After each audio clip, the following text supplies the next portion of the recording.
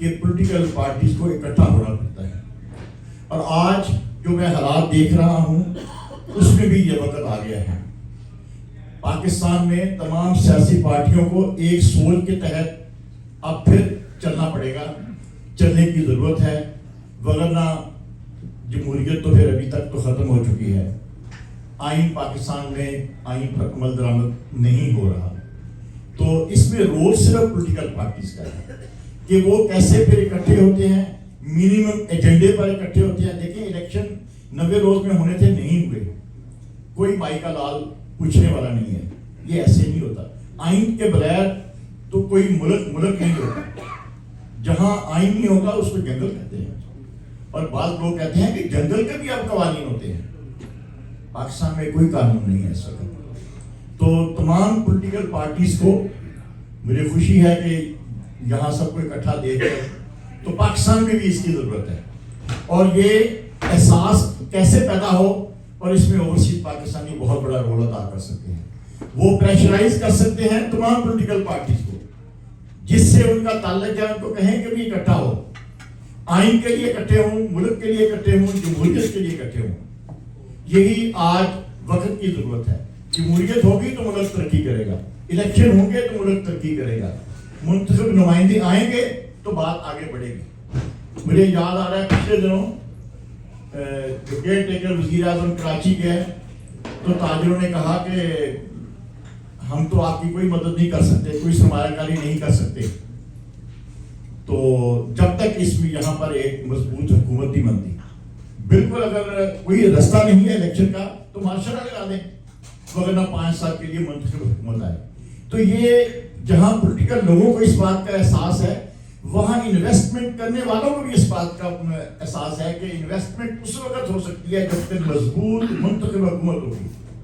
تو میں اسی پہ اپنی بات کو ختم کرتا ہوں کہ اوورسیز پاکستانی جن کا جس بھی پولیٹیکل پارٹی سے تعلق ہے, وہ پاکستان میں اپنے اپنے تعلق رکھنے والی پارٹیوں کو مجبور کریں کہ وہ آئین کے لیے, جمہوریت کے لیے اور ملک کے لیے اکٹھے ہوں, اور ایک نئے الیکشن کی, پرامن الیکشن کی, آزادانہ اور منصفانہ الیکشن کی راہ ہموار ہو, جس میں تمام پولیٹیکل لیڈرز کو, تمام پولیٹیکل پارٹیز کو الیکشن کرنے کا حق حاصل ہو. اوورسیز پاکستانیوں نے جو گھر خریدے ہوئے ہیں, جو پراپرٹی خریدی ہوئی ہیں, تب ہم نے خریدی تھی $40 $50 کا ڈالر, روپیوں کا ڈالر ہوتا تھا.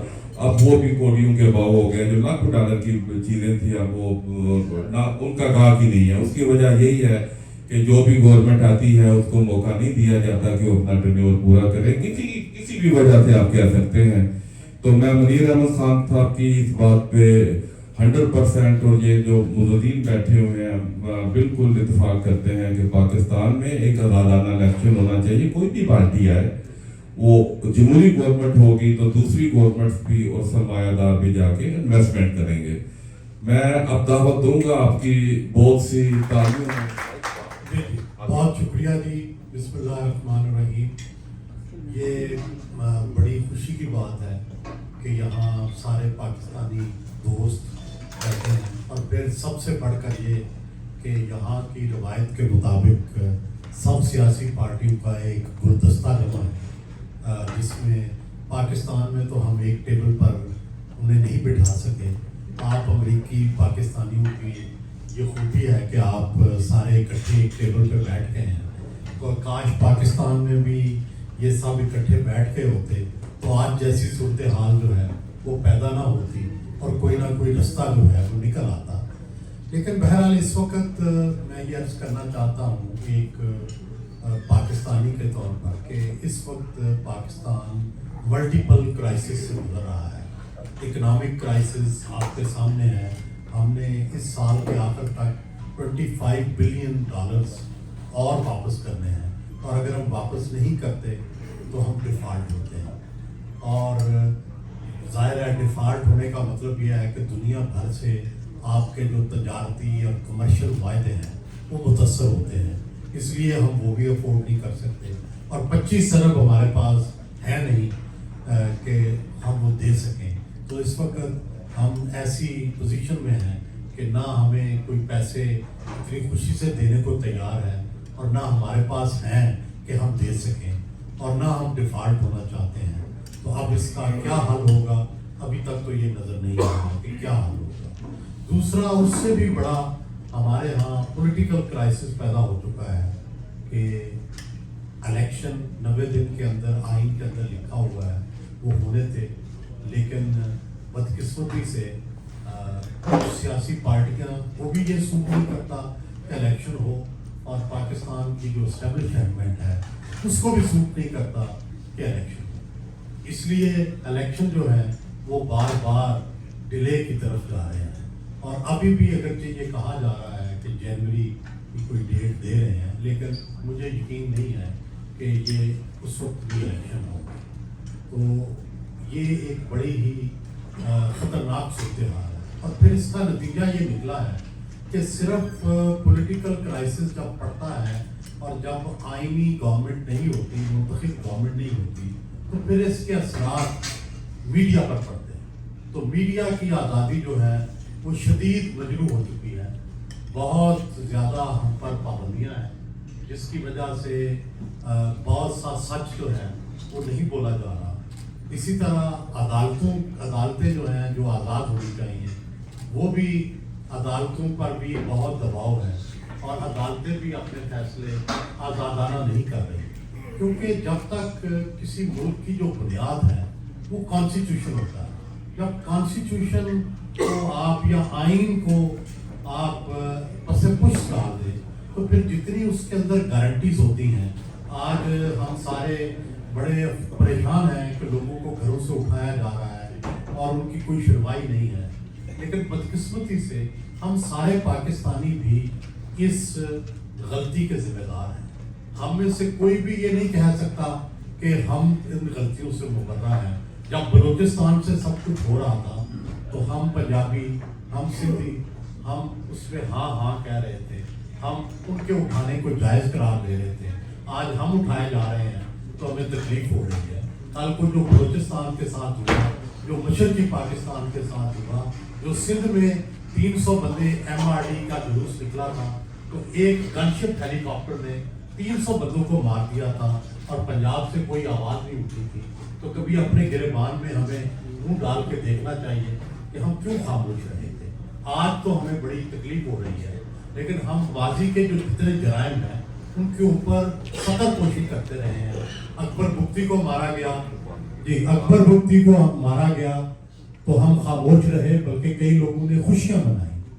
تو آج اس دن سے بلوچستان کے اندر امن نہیں ہوا. اس دن سے بلوچستان کے اندر فوج کشی ہو رہی ہے, دھماکے ہو رہے ہیں, لڑائی ہو رہی ہے, جھگڑے ہو رہے ہیں. بلوچستان پرامن نہیں رہا. اسی طرح خیبر پختونخوا آپ دیکھ لیں کہ وہاں کس طرح سے حالات جا رہے ہیں اور کس سے نہج پہ پہنچ گئے ہیں. آج کل ہر روز دھماکے ہو رہے ہیں.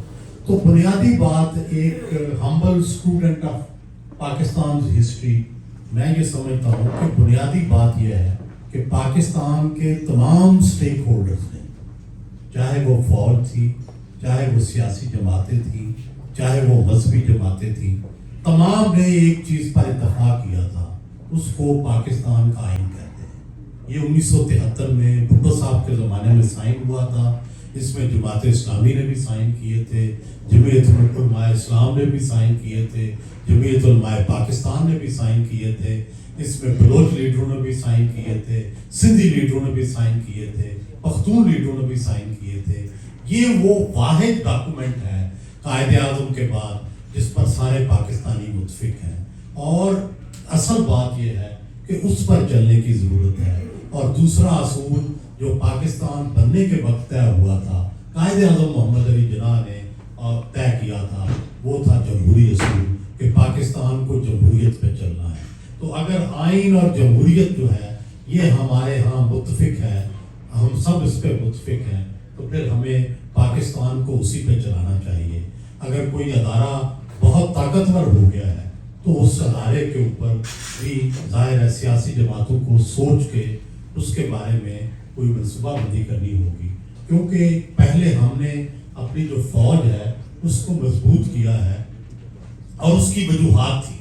اس کی وجوہات یہ تھی کہ جب 1947 میں پاکستان بنا تو پاکستان کو ایگزسٹینشیل تھریٹ تھا. یہ تھریٹ تھا کہ کیا پاکستان زندہ رہے گا بھی یا نہیں, اور پھر اس کے لیے ساری توجہ آپ کی فوج کی طرف ہو گئی, اور آپ نے چنانچہ فوج, آپ نے ڈیفنس میں بڑی کامیابیاں حاصل کی, آپ نے ایٹم بم بنایا, مضبوط فوج بنائی, کئی جو حملے تھے انڈیا کے وہ ناکام بنائے, میزائل پروگرام بنایا, یہ سارا کچھ آپ نے بنایا. لیکن یہ کرتے ہوئے آپ جمہوریت, پارلیمنٹ اور باقی جو ادارے ہیں ان کو اگنور کر گئے, اور وہ نظر انداز کرتے کرتے اتنے کمزور ہو گئے ہیں کہ آج کے جو بہت سے آپ کے اوورسیز پاکستانی ہیں وہ بھی اس بات پہ فخر محسوس کرتے ہیں کہ پالیٹکس کو کنڈیم کریں, سیاست کو کنڈیم کریں, جمہوریت کو کنڈیم کریں. آمروں کی جو ہے بہت سے لوگ حمایت کرتے رہے, ڈکٹیٹروں کی حمایت کرتے رہے, یہ غلط تھا. اس پر جو ہے آپ کو افسوس ہونا چاہیے کہ آپ نے پاکستان میں کیوں آمروں کی حمایت کی اور پاکستان میں جمہوریت کو کیوں نہیں چلنے دیا. اب اسی کا یہ نتیجہ ہے. یہ جو ماضی کے اندر ہم تجربے کرتے رہے ہیں, بار بار ڈکٹیٹروں کو ہم لاتے رہے ہیں, اور اس کے نتیجے میں پاکستان عدم استحکام کا شکار ہوتا رہا ہے. یہ اسی کا نتیجہ ہے کہ آج آئین, ملک کا جو آئین ہے اس پر عمل نہیں ہو رہا, عدالتوں کے احکامات پر عمل نہیں ہو رہا, میڈیا کو آزادی نہیں ہے, ہیومن رائٹس جو ہیں وہ جو ہے ان کا کوئی خیال نہیں کیا جا رہا. اگر پاکستان کے اندر ایک آئینی حکومت ہوتی, پاکستان کے اندر ایک جمہوری حکومت ہوتی, پاکستان کی عدالتیں آزاد ہوتی, میڈیا پر پابندی نہ ہوتی, تو پاکستان کی صورتحال مختلف ہے. اب میں آتا ہوں پولیٹیکل پارٹیز کی طرف.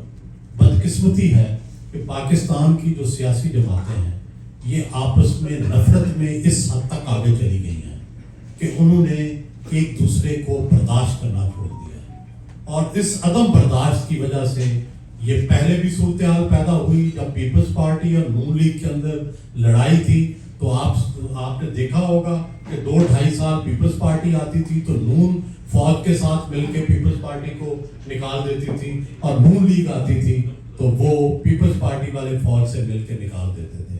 لیکن پھر بالآخر وہ چارٹر آف ڈیموکریسی انہوں نے کیا, اور انہوں نے طے کیا کہ اب ہماری حکومتیں جو ہیں وہ 5 سال چلیں گی اور ہم ایک دوسرے کو نہیں نکالیں گے. پھر اس کا اگلا منظر یہ آتا ہے کہ فوج نے ایک اور سیاسی پارٹی کی حمایت کی اور ان دونوں پارٹیوں کو مارنا شروع کر دیا, اور وہ پارٹی خوش ہوتی رہی. اب اس پارٹی کو مار پڑ رہی ہے, اور جو پچھلی پارٹیاں تھیں وہ خوشیاں منا رہی ہیں. تو یہ دونوں رویے غلط ہیں, دونوں کو کنڈیم کریں, دونوں غلط تھے. اگر کسی نے پہلے فوج سے مدد لے کے حکومت حاصل کی ہے تو وہ بھی غلط تھا, اور آج اگر کوئی فوج سے مدد لے کے حکومت حاصل کرنا چاہتا ہے وہ بھی غلط ہے. کل اگر کسی نے مارا تھا پالیٹیشین کو غلط مقدمات میں اور جیل بھیجا تھا وہ بھی غلط ہے, اور اگر کسی نے آج بھیجا ہے تو وہ بھی غلط ہے. آپ ایک انصاف کا پیمانہ رکھیں, اصولوں پہ چلیں. یہ نہ کریں کہ جس کو جو چہرہ آپ کو پسند نہیں ہے اس کو جو چاہے پھانسی دے دے, آپ کے اصول نہ جاگیں, اور جو چہرہ آپ کو پسند ہے اس کو انگلی بھی لگائیں تو آپ کو برا لگے. یہ رویہ غلط ہے, یہ اصول نہیں ہے, یہ فیورٹزم ہے, یہ آئین نہیں ہے, یہ جمہوریت نہیں ہے. تو یہ اپنے رویے اگر ہم پاکستانی سارے, اور بالخصوص آپ اوورسیز پاکستانی, کیونکہ آپ کا بھی بڑا رول ہے پاکستانی سیاست کے اندر. 2018 کا جو الیکشن ہے اس میں آپ کی سپورٹ کی وجہ سے پی ٹی آئی جو ہے اس کو بہت فائدہ ملا. تو میرا یہ خیال ہے کہ آپ اب جمہوریت اور آئین کی جو مسلسل حمایت ہے وہ کریں, اور کوشش کریں کہ پاکستان کے اندر ایک پولیٹیکل کنسنسس ہو اور پھر اکنامک کنسنسس ہو. یہی پاکستان کی سروائیول کی واحد راہ ہے. اگر ہم اکٹھے ہو جائیں گے, اگر پولیٹیکل کنسنسس کر لیں گے, اگر اکنامک کنسنسس کر لیں گے تو تب بھی پاکستان کامیاب ہوگا. بہت بہت شکریہ, بہت بہت شکریہ. آپ تشریف رکھیے. اب ہمارا آخری سیگمنٹ ہے, اس میں چوری خاص صاحب میں آپ کو دعوت دیتا ہوں میرے ساتھ. آئیے میں آپ کو انٹروڈیوس. سب اچھے انسان ہیں لیکن ان کو بہت قریب سے دیکھا ہے, خصوصی طور پہ کمیونٹی کے لیے جو ہم یہاں بستے ہیں, اور خصوصی طور پہ پاکستان میں اپنے رشتہ داروں کے لیے اور اپنے غریب بستی میں رہنے والے لوگوں کے لیے. یہ ہر قسم کی میں بیان نہیں کر سکتا. اللہ تعالیٰ ان کی خدمات جو ایک خلق خدا پہ کر رہے ہیں, پروردگار ان کی قبول فرمائے. اور ان کو ہمیشہ اپنی دعاؤں میں یاد رکھیے گا. ڈاکٹر عالم صاحب بیٹھے ہوئے ہیں, ان کی بے پناہ خدمات ہیں, اور بھی دوست ہمارے بیٹھے ہوئے ہیں اس سائٹ پہ. تو میں دوبارہ عرض کروں گا, میں سیل صاحب سے پہلے بھی عرض کر چکا ہوں کہ پاکستان میں اس وقت مہنگائی کا طوفان آیا ہوا ہے. سفید کچھ لوگ جو ہیں بجلی کے بل دینے سے بھی قاصر ہیں. آپ لوگوں سے گزارش ہے کہ 2, 4, 500 یا $1000 جتنا بھی ہے اپنے دوستوں کی مدد کیجئے اس برے وقت میں, اور دعا کیجئے کہ آنے والے وقت میں اللہ تبارک و تعالیٰ پاکستان کے لیے اچھا وقت لائے. پھر صاحب آپ کا شکریہ, آپ ہمیشہ ہماری دعاؤں میں رہیں گے. سہیل وڑائچ صاحب نے بڑی ہی سچائی کے ساتھ حالات کا جو بیان کیا ہے, مجھے کم از کم ان سے 100% اعتماد. اور اصل چیز یہ ہے کہ ایک چیز ہم یہاں پہ کہتے ہیں, گیمز میں وہ زیادہ استعمال ہوتی ہے, it's time to call time out. تو پاکستان میں وہ ٹائم بہت دنوں سے آیا ہوا ہے کہ کوئی ٹائم آؤٹ کہے کہ انف از انف. ساری سیاسی پارٹیوں کو ایک جگہ پہ اکٹھا کر کے یہ کہا جائے کہ ساری نفرتوں کو دور کرو اور ملک کے لیے اکٹھے ہو کے کوئی کام کیا جائے. لیکن اصل مسئلہ یہی ہے کہ ہم سب کو, سہیل صاحب جو آپ نے کہا ہے, سب ہمیں اس چیز کا ادراک ہے کہ کیا ہو رہا ہے, ہم اس کو سمجھتے ہیں. لیکن اس کے باوجود ہمیں جو ہے وہ کوئی چیز اس پہ نظر نہیں آ رہی کہ کوئی ٹائم آؤٹ جو کہنے کے لیے کر سکتا ہے, وہ ٹائم آؤٹ کی بات نہیں کر رہے ہیں, وہ اسٹیٹس کو کی بات کر رہے ہیں, جو کہ اسی طرف ہمیں لے جا رہا ہے, جو میں لفظ بھی اپنے منہ پہ نہیں لانا چاہتا کہ اس ملک کے ساتھ کیا ہوگا. تو جب تک وہ چیز نہیں ہوتی, میں آپ سے بات یہ پوچھنا چاہ رہا ہوں کہ آپ کا کیا خیال ہے, اس کا کوئی امکان ہے یہ ٹائم آؤٹ ہونے کا اور ساری جماعتوں کو ایک جگہ اکٹھے کرنے کا, ان نفرتوں کو ختم کر کے ملک کے لیے اکٹھا ہونے کا کوئی امکان ہے کہ نہیں ہے؟ امکان تو ہے. امکان اس لیے ہے کہ آپ دیکھیں کہ یہ جو چارٹر آف ڈیموکریسی ہوا تھا, یہ بھی آپ کو پتہ ہے کہ ساؤتھ افریقہ کے اندر نیلسن منڈیلا اور جو برٹش تھے وہاں پہ, جو وائٹ حکومت تھی, ان کے درمیان ایک معاہدہ ہوا تھا. اور اسی معاہدے میں یہ تھا کہ بھئی آپ نفرتیں اور لڑائیاں جھگڑے جو ہیں اس سے مسائل حل نہیں کر سکتے. الٹیمیٹلی آپ کو بیٹھنا پڑتا ہے. اگر ہم نے بہت لڑ بھی لیا ہے, فرض کریں ہم ایک دوسرے کو برداشت نہیں بھی کر رہے, تو کیا اس سے مسئلے حل ہو گئے ہیں؟ اگر تو مسئلے حل ہو گئے ہیں تو ٹھیک ہے, لڑائی کر لیں. لیکن ظاہر ہے لڑائی سے تو مسئلے اور پیچیدہ ہوئے ہیں اور مسئلے خراب ہوئے ہیں. اس لیے واحد حال یہی ہے کہ کوئی ٹیبل کے اوپر بیٹھ کر رولز آف گیم جو ہیں وہ طے کیا جائے کہ ایک فیئر اینڈ فری الیکشن ہو, ڈیموکریسی ہو, کانسٹیٹیوشن ہو, اور جو باقی ادارے ہیں جن کی جو عدلیہ کی آزادی ہے, میڈیا کی آزادی ہے, اس کو انشور کیا جائے. یہ اگر ہوگا تو اس سے ہی معاملات آگے چلیں گے. شکریہ سہیل وڑائچ صاحب. اور میں نے اپنی PhD میں سوشیالوجی کی ہے from Oxford. I am very interested in the politics of Pakistan, اور آپ کی اسپیچ بہت اچھی تھی. میرے آئی ہیو 2 کویسچنس آپ سے, میں نے 2 سوال پوچھنے ہیں. ایک تو جو آپ کا پروگرام ہے جیو کے ساتھ, ایک دن جیو کے ساتھ, تو بہت ہی پاپولر ہے اور مجھے بہت پسند ہے. اس کے بارے میں میں نے آپ سے پوچھنا ہے کہ وہ کیسے اسٹارٹ ہوا, وہ آپ کا اپنا آئیڈیا تھا, یا پھر وہ آپ کے جو ادارے میں آپ کام کرتے ہیں جو انہوں نے آپ کو گائیڈ کیا, تو مطلب اس کو کیسے اسٹارٹ ہوا اور اس کے پیچھے کیا آپ کی تھنکنگ تھی. اور اسی پروگرام سے لیکن میرا دوسرا کویسچن ہے کہ کوئی ایسا اس کی ایپیسوڈ جو آپ آج تک نہیں بھول سکے اور وہ آپ کے لیے بہت اسپیشل ہے, بہت میموریبل ہے. کون سے ایسے گیسٹ تھے جن سے آپ اس شو پہ جو آپ کے سب سے زیادہ خاص تھے؟ بہت شکریہ. لوگ پالیٹکس میں بھی PhD کر رہے ہیں, کاش پالیٹیشنز بھی پالیٹکس میں PhD کر رہے ہیں. اور دوسری گزارش یہ ہے کہ یہ پروگرام کا آئیڈیا, میں بیسیکلی پرنٹ میڈیا, یعنی میں پہلے اخبار جنگ میں کام کرتا تھا, تو اس میں میرا ایک پروگرام تھا ایک دن سیاستدان کے ساتھ. تو وہ میں اسی طرح اسپینڈ کرتا تھا دن, اور دن اسپینڈ کر کے تصاویر اور ساتھ ڈسکرپشن اخبار میں لگاتا تھا. اس زمانے میں پرائیویٹ ٹی وی تو ہوتے نہیں تھے. جی مائک قریب کیجیے. جب پرائیویٹ ٹی وی آیا تو پھر وہی جو چیز تھی اسی آئیڈیا کو ہم ویڈیو پہ لے آئے. اور وہ ایک دن جیو کے ساتھ بن گیا. تو بنیادی بات. دوسری بات آپ نے کہی کہ کون سا پروگرام پسند آیا. سچی بات تو یہ ہے کہ میں پتہ نہیں پرانی میرے اندر روح ہے.